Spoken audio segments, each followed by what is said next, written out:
नमस्कार दोस्तों। स्वागत है आपका द डिकेड ऑफ ब्लू में। खेल वही है लेकिन खिलाड़ी नए हैं और सपना अब पहले से कहीं बड़ा है। हम कहाँ जा रहे हैं? हम बना रहे हैं 2031 तक का ब्लूप्रिंट। जो आवाज़ आप सुन रहे हैं ना, वो सिर्फ भीड़ की नहीं है, वो है महत्वाकांक्षा की गरज। पूरा देश एक सवाल पूछ रहा है, क्या भारत अगले दशक में दुनिया पर राज कर सकता है? क्या हम हर टूर्नामेंट में ट्रॉफी उठा सकते हैं? क्या हम एक ऐसी क्रिकेटिंग डायनेस्टी बना सकते हैं जो 10 साल तक टिके? और जवाब है हाँ, बिल्कुल हाँ, क्योंकि नींव रखी जा चुकी है। 2025 की आईसीसी चैंपियंस ट्रॉफी हम जीत चुके हैं। ऑस्ट्रेलिया को हराया, न्यूजीलैंड को पछाड़ा और दुनिया को दिखाया कि ये नया हिंदुस्तान है जो अब तैयार है ग्लोबल स्टेज के लिए। लेकिन वो तो बस ट्रेलर था। असली पिक्चर अब शुरू होती है। विजन 2031। आने वाले 10 साल भरपूर है वर्ल्ड कप्स, चैंपियंस ट्रॉफीज और डब्ल्यूटीसी फाइनल से। अब सिर्फ टैलेंट नहीं, स्ट्रैटेजी ही असली स्वैग है। और उस स्ट्रैटेजी के 3 पिलर है, 3 नाम जो हर फॉर्मेट में भारत की शान बनेंगे: शुभमन गिल, यशस्वी जायसवाल और श्रेयस अय्यर। यही वो जनरेशन है जो हर वो ट्रॉफी भारत को दिलाने वाली है जिसका हमने सपना देखा है। अब ध्यान से सुनो, आने वाले 10 साल बेहद कठिन, दमदार और ऐतिहासिक होने वाले हैं।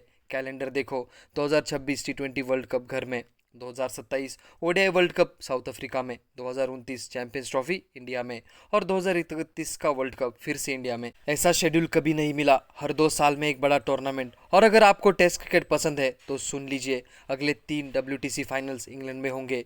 अब ये सबसे बड़ा गेम चेंजर है क्योंकि अब टीम इंडिया को पहले से ही पता है कि इंग्लैंड में ही फाइनल खेलना है। अब कोचिंग स्टाफ और टीम उसी पेस, अटैक, बैटिंग और स्ट्रेटजी को इंग्लिश कंडीशन के हिसाब से तैयार कर सकते हैं।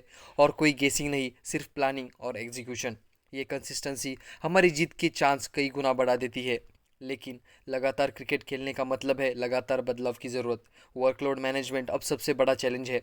अब एक ही खिलाड़ी को हर फॉर्मेट में टिकना होगा क्योंकि एक फॉर्मेट वाले खिलाड़ी अब टिक नहीं पाएंगे। इसलिए नया सोच है, यूनिफाइड लीडरशिप और स्ट्रक्चरल डेप्थ। अब सुनो असली मसला। भारत को एक ऐसे खिलाड़ी की ज़रूरत है जो नंबर 8 पर खेल सके, तेज गेंदबाजी भी करे और रन भी बनाए। घर की पिच पर तो हम राजा है, हमारे पास रविंद्र जडेजा, अक्षर पटेल और वॉशिंगटन सुंदर जैसे स्पिन ऑलराउंडर है। लेकिन जब बात आती है इंग्लैंड, ऑस्ट्रेलिया या साउथ अफ्रीका की, वहाँ चाहिए पेस ऑलराउंडर, यानी जो तेज गेंदबाज भी हो और रन भी ठोक सके। अब टीम इसी दिशा में बढ़ रही है, ऐसे डोमेस्टिक पेस ऑलराउंडर्स तैयार करने की जो विदेशों में जीत दिला सके। कोचिंग कंटिन्यूटी भी अब बैकबोन बन चुकी है। कई कप्तान होंगे, गिल, सूर्य कुमार यादव, शायद थोड़े वक्त तक रोहित शर्मा भी। पर इन सबके बीच स्थिरता लाता है एक जैसा कोचिंग विजन, जैसे गौतम गंभीर और आशीष नेहरा जैसे मेंटर्स। उनकी सोच एकजुट टीम कल्चर बना रही है, यानी कप्तान बदलेगा पर रणनीति वही रहेगी, एक जैसी, स्थिर और लंबे वक्त की सोच पर आधारित।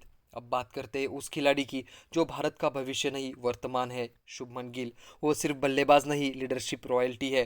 तीनों फॉर्मेट की कप्तानी का फैसला आसान नहीं था, पर वक्त की ज़रूरत थी और गिल ने ये मौका वैसे ही पकड़ा जैसे मछली पानी पकड़ती है। आईपीएल में गुजरात टाइटंस को संभालना और टीम को प्लेऑफ तक ले जाना आसान नहीं था, पर गिल ने किया।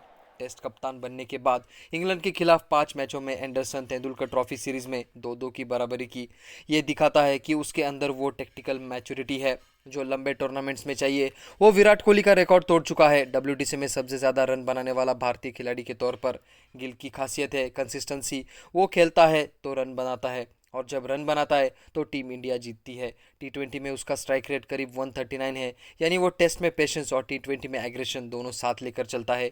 अब टीम मैनेजमेंट को गिल को स्मार्ट तरीके से इस्तेमाल करना होगा। हर मैच नहीं, पर हर बड़ा टूर्नामेंट उसके कंधों पर होगा। वर्ल्ड कप, डब्ल्यूटीसी फाइनल, वही जहां असली इम्तिहान होता है। अब आते हैं बाकी 2 खिलाड़ियों पर, यशस्वी जायसवाल और Shreyas Iyer. Yashasvi Jaiswal the fearless destroyer. Jaiswal aggression और कंसंट्रेशन का परफेक्ट कॉम्बो है। टेस्ट में उसने डेब्यू पर ही 171 ठोका था और अब 26 मैचों में 7 शतक और 5 बार 150 प्लस स्कोर बना चुका है।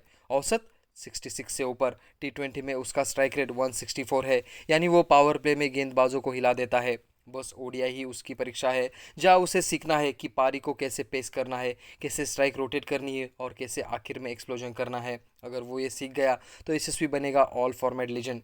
श्रेयस अय्यर एक टेक्निकल वॉरियर, वर्ल्ड कप में 530 रन बनाए, शानदार प्रदर्शन दिया। लोग बोलते थे उसे शॉर्ट बॉल से दिक्कत है, लेकिन उसने साबित किया कि वो सिर्फ शिकायत नहीं थी, अपनी तकनीक बदलता है। उसने अपना स्टांस ओपन किया, बैकलिफ्ट बढ़ाया, ट्रिगर मूवमेंट डाला ताकि शॉर्ट बॉल को देर से देखकर खेल सके। अब वही वीकनेस उसकी ताकत बन गई है। हाँ, अब वो फुलर बॉल पर थोड़ा वल्नरेबल है, पर ये ट्रेड ऑफ उसे बड़ा खिलाड़ी बन चुका है। श्रेयस अय्यर ने दिखाया कि क्रिकेट सिर्फ टैलेंट का नहीं, एडेप्टेशन का गेम है। उसकी 82 रन की पारी श्रीलंका के खिलाफ दबाव में क्लासिक मिसाल थी। दिमाग, हिम्मत और टेक्निक तीनों साथ। अब सोचो, गिल देता है स्थिरता, जायसवाल लाता है डरावना आगाज और अय्यर देता है मिडिल ऑर्डर का मजबूती। तीनों मिलाकर बनते हैं भारत के वो बैटिंग इंजन जो किसी भी टीम को हिला सकती है।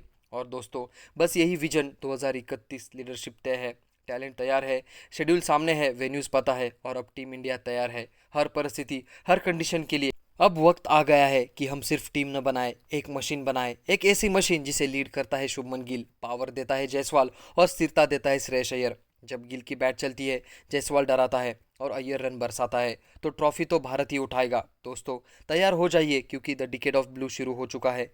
यही है नया हिंदुस्तान। जय हिंद।